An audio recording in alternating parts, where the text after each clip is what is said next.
por acompañarnos en la señal de éxitos. Mire, como si de un mantra se tratara, cada vez que tratamos el tema económico vinculado a la empresa, al comercio, a la industria, al emprendimiento, surgen algunas palabras o conceptos.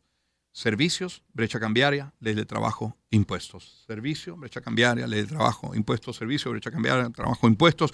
Una y otra vez, como si de plana se tratara en el colegio. Bueno, también se habla de importaciones sin control, se habla de competencia desleal, se está hablando un tanto menos de inseguridad jurídica, un tanto menos de control de precios, un tanto menos de fiscalizaciones, pero de nuevo, aparecen los servicios, aparece la brecha cambiaria, aparece la ley de trabajo y aparece el tema de los impuestos. Y en todo ello, bueno, diferentes niveles de impuestos, pero hay una queja permanente y es de los impuestos municipales, de aquellos que pecha la alcaldía. Para ello, una ley de armonización tributaria de la que vamos a hablar con nuestro invitado el día de hoy a esta hora. Es Daniel Betancourt. Él es abogado especialista en Derecho Tributario, en Derecho Administrativo, miembro de la Asociación Venezolana de Derecho Tributario y profesor de la Universidad Monte Ávila. Daniel, bienvenido. ¿Cómo estás? ¿Cómo te va? Muchas gracias, Román. Buenos días. Gracias por aceptar nuestra invitación, Daniel. Estaba leyendo, corrígeme por favor si la cifra no es precisa, hay unas 480,000 empresas en Venezuela. Dice que 53% de ellas son comercios, 32% dedicadas al tema de los servicios, que son negocios formales que pagan impuestos. ¿Eso es así? ¿Es una cifra aproximada? Sí, más o menos la distribución, no sé exactamente el número de empresas, eso puede variar, cierran, abren. Claro. Es difícil, pero la distribución más o menos está hacia el Ok. sector servicios, esencialmente. Ahora, el grueso de esos impuestos que tienen que pagar esas empresas, grandes, medianas o pequeñas, ¿quién los impone? ¿Es el gobierno central? ¿Son las gobernaciones? ¿Son las alcaldías? ¿Son otros tributos para otros organismos? ¿Cómo se distribuye esa carga impositiva para una empresa? Sí, fíjate, retomando un poco la introducción, una de la variable principal que se ha puesto sobre el tapete es el tema impositivo. Y es decir, por los dos lados. Primero, es costoso para una empresa operar y pagar todas las obligaciones tributarias que tiene y cumplirlo no solo pagar, sino también las formales. Es decir, un escenario en que probablemente algunas empresas tienen que presentar una declaración de impuestos diaria, unas 200 anuales, es difícil cumplir. Y por otro lado, para los consumidores, a veces nos preguntamos por qué las cosas son tan caras en Venezuela. Claro. Y una de las tantas razones por las cuales las cosas son tan caras en Venezuela es la carga tributaria que hay detrás. Claro, porque el impuesto que yo le pongo a la empresa lo termino pagando yo, lo pagas tú, lo pago yo. Existe una traslación económica, claro, en la formación del precio y al final comprar cualquier cosa de los bienes de consumo que adquirimos los venezolanos, en el 90% de nuestro dinero lo empleamos en bienes de consumo, termina siendo altamente incidido por la carga tributaria que no se ve. Ahora bien, tú nos preguntabas de dónde viene la carga tributaria y en efecto, recuerda que Venezuela es una federación y esencialmente los protagonistas de la carga tributaria es el Poder Nacional a través de los tributos que todos conocemos, IVA, impuestos sobre la renta, impuestos en aduanas, IGTF.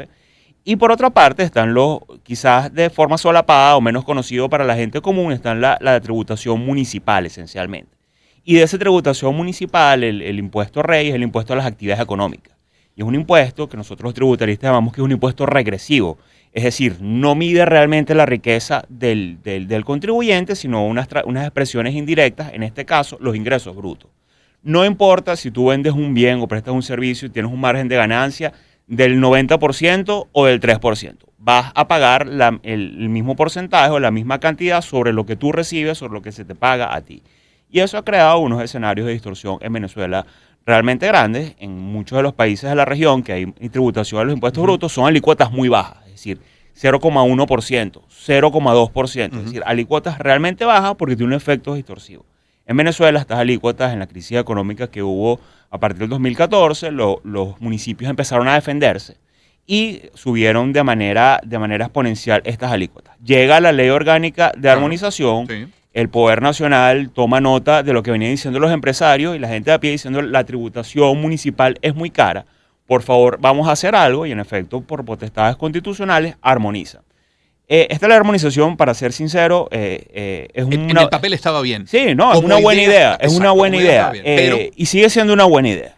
Sin embargo, depende de varios factores. Uno, que los 335 municipios cumplan, lo cual es difícil y a medida que estamos alejados de la capital o de los centros de poder donde hay tribunales o hay digamos, vigilancia, a medida que se aleja, no se cumple menos. Es decir, Quizás uno ve municipios como el que estamos, que es Chacao, lleva al día su ley de armonización, y eso no está exento de controversia sobre aplicación, También, pero más allá que eso, digamos, han sido bastante formales en cumplirlo los municipios de Caracas, pero bajo municipios del interior todavía están operando sin ordenanzas o con ordenanzas muy viejas en las cuales imponen alícuotas, o se han ido inventando una serie de mecanismos fuera de la ley orgánica de armonización, entre ellos las retenciones y la presunción de ingresos brutos, en las cuales termina haciendo o frustrando los fines de la ley de armonización. Claro, en algunos casos pagas la proyección de lo que vas a terminar vendiendo. Exactamente. El municipio dice, mira, en tu ramo yo creo que tú vendiste 100. Y tú le vas a responder, mire, este mes me fue 20. mal, vendí 10, vendí 20, estos son los ingresos brutos. No, usted me va a pagar sobre 100. Y eso pasa en Venezuela todos los días, es gravísimo, es confiscatorio y evidentemente es un golpe para las empresas y es un golpe para el desarrollo económico. De entre la enorme, larguísima lista de impuestos formales y estos otros que se han inventado algunas alcaldías, ¿hay alguno que por nombre o por su fin te pueda parecer irracional, que te pueda parecer un invento? Porque hay impuestos muy raros, ¿no? No, mira, fíjate, algo bueno que tiene la ley de armonización es que cerró definitivamente quizás el número de impuestos que se cobran. Además están asignados constitucionalmente y regulados por la ley orgánica del Poder Público Municipal. En el pasado vimos algunas anomalías, vamos a decirlo, por ejemplo, una contribución que se crearon para los bomberos en unos municipios del estado Zulia. Quizás esto ha cesado. La creatividad está un poco en cómo formar la base imponible del impuesto a las actividades económicas, que es el impuesto rey, y sobre todo el tema de las retenciones, que es un tema no tocado o revisado por la ley orgánica de armonización. Hablaste de bomberos, estamos conversando con Daniel Betancourt. Hablaste de bomberos, el peso de los bomberos, del aseo urbano, por ejemplo. Sí, mira, esos son tasas bien reguladas específicamente en bomberos por la ley orgánica de armonización.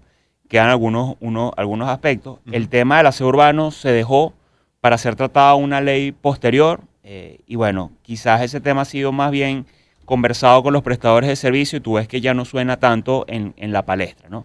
Ha sido amainado ese concepto y bueno, sin embargo, a pesar de que tiene un tratamiento superficial en la orgánica de armonización, al final, bueno, habrá que esperar una ley posterior que lo regule definitivamente. Es cierto, Daniel, como más de un invitado que ha tratado el tema acá con nosotros, ha dicho que puede terminar pagando una empresa en impuestos aproximadamente 65%, aproximadamente. Sí, mira, esas son las cifras. ¿Tan alto? Mira, 60% de la utilidad bruta, o lo quieres ver un 80-90% de los ingresos recibidos, es muy probable dependiendo del sector. Porque además recordemos que en esta ecuación, fuera del IVA y el impuesto a la actividad económica y el impuesto a la renta, también está la parafiscalidad en Venezuela. Y cuando uno empieza a sumar, existe una carga fiscal grave, seria, severa, sobre los contribuyentes formales, que dependiendo del sector, telecomunicaciones en esta radio tiene un régimen distinto a una fábrica de zapatos. Pero al final sí es posible que pudiera llegar a esos niveles, los cuales quita o resta recursos para aumentar sueldos, para la inversión, para el crecimiento, etcétera, y es algo que se tiene que repensar.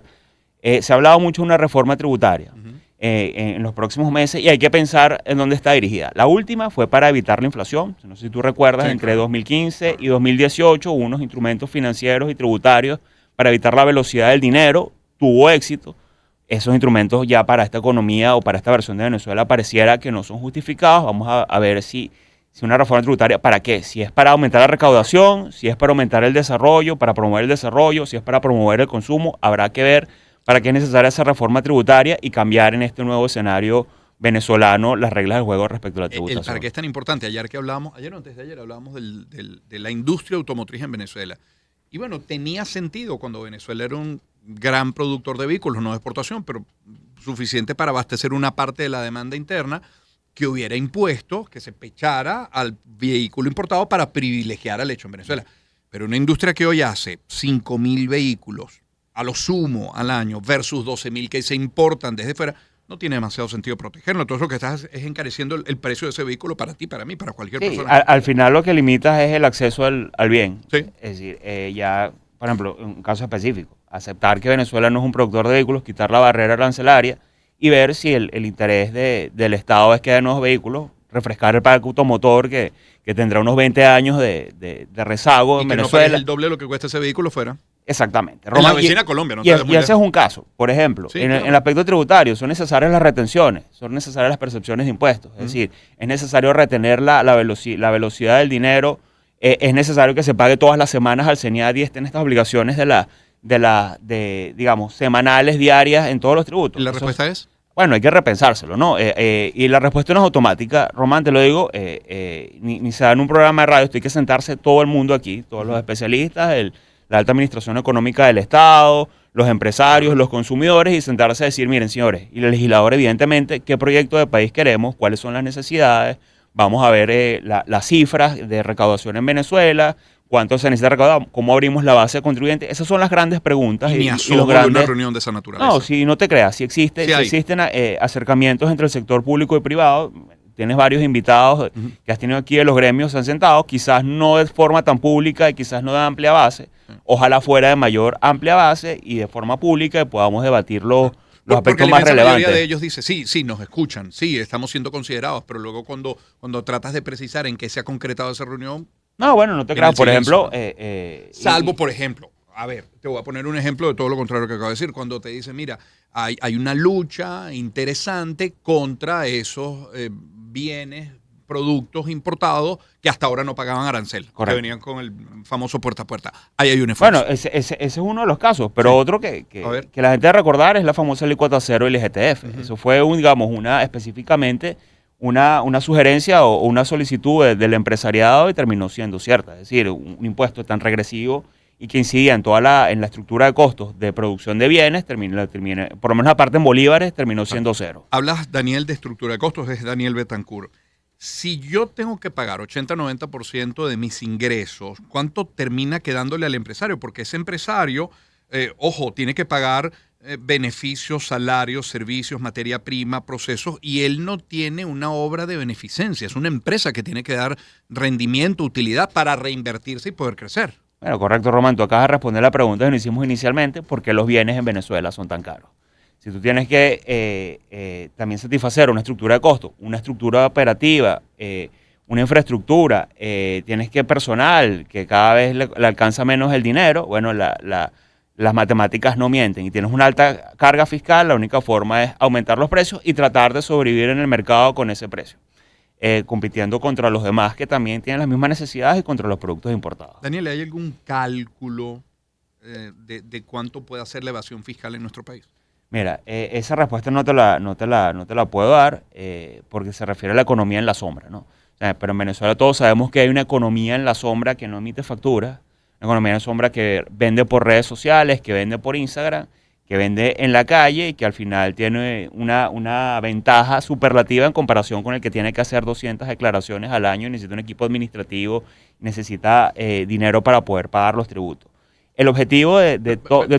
Cuando tú pones ese ejemplo y me hablas de esta persona o de esta empresa, pequeña empresa que vende por Instagram o por redes sociales, pienso más en un emprendimiento que debería pagar impuestos igualmente, lo debería hacer, pero no creo que tenga un impacto tan grande. Me refiero a evasión fiscal de grandes empresas. No, mira, podrás ver pregúntate cuánta gente habrá vendiendo en Venezuela microvendedores. Cuando ves los números pueden ser interesantes, puede haber un movimiento de la economía. Por volumen, claro. Por volumen. Un contribuyente formal es muy difícil que esté en evasión. Tú piensas en una de las grandes empresas del país y es muy difícil que esté en evasión porque están absolutamente controlados por la administración tributaria. Y precisamente ellos son los que dicen, miren señores, si me van a controlar a mí, contrólelos a todos porque estamos sosteniendo la economía, somos un grupito, ¿no? O sea, la recaudación.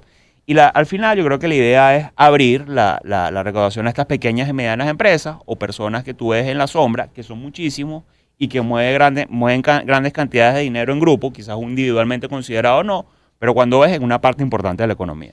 Que se logre bajar la cantidad de impuestos y la cantidad de dinero que se paga a través de esos impuestos, redundaría en qué? ¿Cuál sería el efecto para la empresa, para la industria, para el comercio, pero para ti, para mí, para el consumidor? Mira, primero para la industria y el servicio del comercio, bueno, tendrían fondos en primer lugar para ser más competitivos respecto al precio, pero en segundo lugar para invertir en su propia actividad y para obtener talento humano, mano de obra más calificada que pueden pagar. Digamos, esos son la inversión y determinados costos. Pero al final, si existe menos presión tributaria, y no es que estoy siendo inocente, probablemente tu producto sea más competitivo.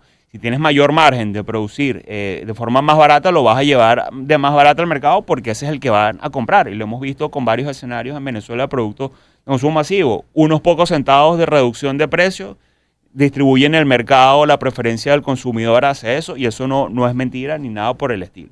¿Y estarías dejando al Estado sin recursos a través de la vía impositiva? Porque es un momento en el que estás produciendo más o menos 1 millón de barriles de petróleo versus 3 millones del pasado. Quizás habría que sacar la ecuación. Quizás al Estado le conviene que los consumidores compren más cosas y paguen más IVA sobre esas cosas. Es decir, es una ecuación, no necesariamente el gran contribuyente. Uno debe pensar que es el productor, sino también los consumidores. Tenemos una carga por vía de tributación indirecta, específicamente del IVA y el IGTF cuando se paga en dólares, interesante, y que de hecho esta carga del IVA es la que es la mayor recaudación en Venezuela, es decir, el tributo principal que se recauda en Venezuela. El IGTF. ¿Qué harías con el IVA? ¿Qué harías con el IGTF? Mira, el IGTF, aún inclusive en esta versión en que solo grava las operaciones en dólares, ha demostrado ser un impuesto regresivo y que solo debe ser usado por corto tiempo o por periodos definidos en contingencias económicas. Es decir, cuando, por ejemplo, hay una baja de las reservas internacionales o hay un déficit fiscal, bueno, en ese caso debe ser usado impuestos como este. Yo creo que el IGTF en Venezuela no tiene mayor justificación. De hecho, tanto no la tiene que el mismo Estado venezolano renunció a él en su versión en bolívares. Es verdad. Daniel, agradecido por esta visita. Agradecido, Román, contigo. Siempre un gusto. Daniel Betancourt es abogado especialista en Derecho Tributario, en Derecho Administrativo, miembro de la Asociación Venezolana de Derecho Tributario y profesor de la Universidad Monte Ávila. Son ahora las 7:55 de la mañana. Vamos a escuchar algo de buena música. Puede ser esto de Alicia Keys y Empire State of Mind. Suenan éxitos.